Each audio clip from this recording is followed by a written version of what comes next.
Suami angkat tangan, posisi Olivia Natania kasus CPNS bodong kian tersulut, Nia ngemis bantuan.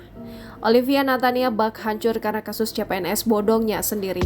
Sang suami mengatakan sudah menyerahkan kasus ini sepenuhnya kepada sang istri. Ia nampaknya tak mau ikut andil dalam kasus yang menyeret istrinya.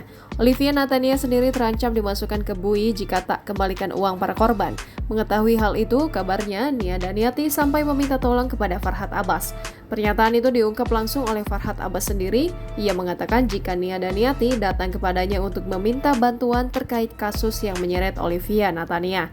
Pada pertemuan itu, Farhad menanyakan apa yang dibutuhkan oleh Nia Daniati. Apalagi, ia tahu jika Olivia Natania sudah memiliki pengacara sendiri.